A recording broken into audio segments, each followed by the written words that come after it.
राधे। अभी हमारे प्यारे बांके बिहारी लाल का प्राकट्य उत्सव आने वाला है। इस साल यह उत्सव 17 दिसंबर 2023 को मनाया जाएगा। जी हाँ, जिस दिन हमारे बांके बिहारी जी प्रकट हुए थे उसी दिन। आपको पता है कि हमारे बांके बिहारी जी प्रकट कैसे हुए? हमारे हरिदास महाप्रभु जी सदैव श्यामा श्याम के ध्यान में लीन रहते थे, हमेशा उन्हीं की भक्ति किया करते थे और उनका जो संगीत था ना वो सदैव श्यामा श्याम को ही समर्पित था। हमेशा उनके मुख से जो राग निकलते थे वो सारे राग हमारे श्यामा श्याम के लिए होते थे, हमारे राधा कृष्ण के लिए होते थे।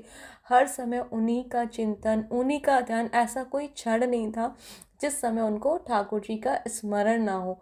हर समय उन्हीं के ध्यान में रहते थे।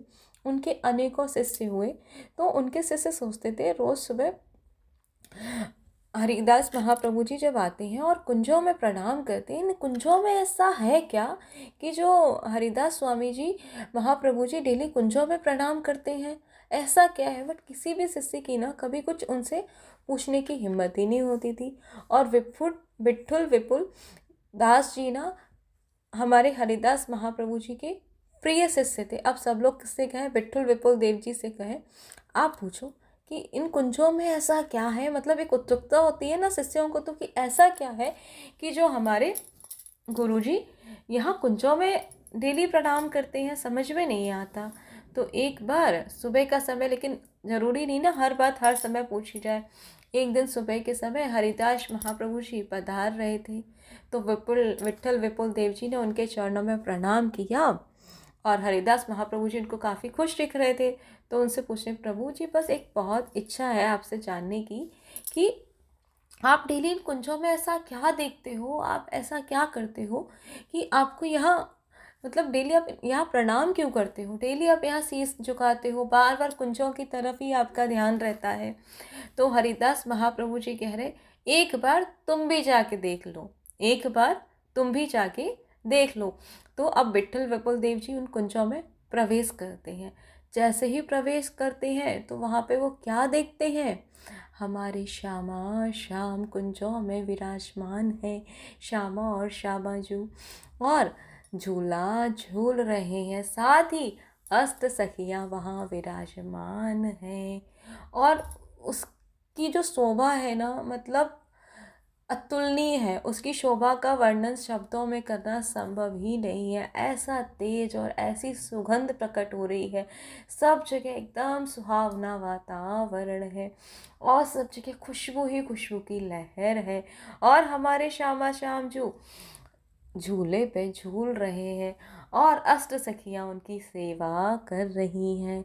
जैसे ही वो ये दृश्य देखते हैं विठुल विपुल दास जी मतलब गद गद हो जाते हैं, वहीं गिर के प्रणाम करने लगते हैं और बस उनकी आंखों से अश्रु की धारा बहने लगती है।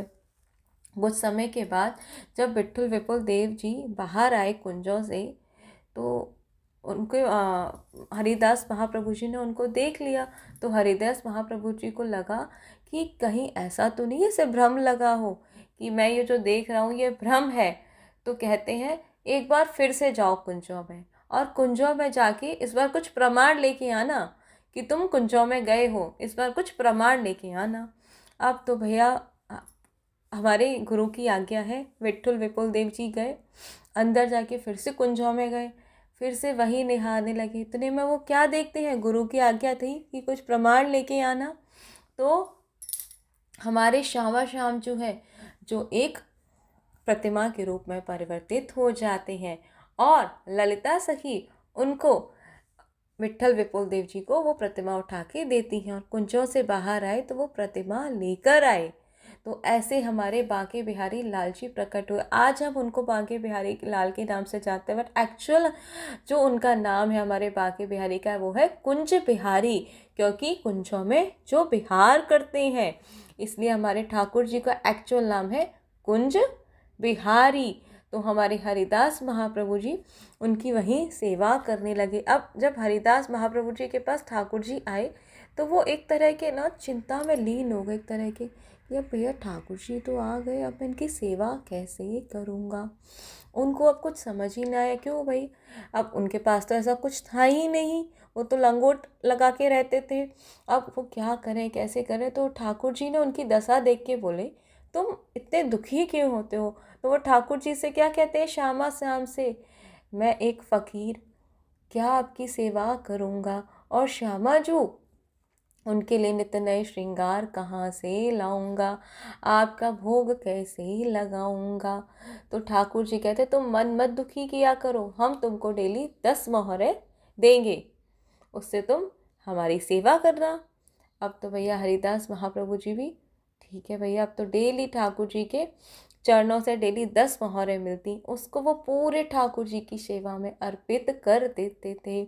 उससे ठाकुर जी के लिए अच्छे अच्छे भोग, अच्छे अच्छे वस्त्र, उनकी साज श्रृंगार, उनके लिए सब चीज़ों की व्यवस्था में वो 10 मोहरें प्रतिदिन खर्च किया करते थे कि भाई। और हरिदास महाप्रभु जी खुद क्या करते थे, शिव प्रसाद में से जो खीर होती है ना, खीर में सिर्फ क्या करते थे, एक सीख डालते थे, और उस सीख पे जितनी खीर लग जाती थी वो शिव प्रसाद रूप में ग्रहण करते थे। एक दिन हमारे बांके बिहारी को बड़ा कष्ट हुआ, हमारे कुंज बिहारी जी को, बताओ, मतलब मैं 10 मोहरे देता हूँ और मेरा इतना परम भक्त तो भूखा रह जाता है।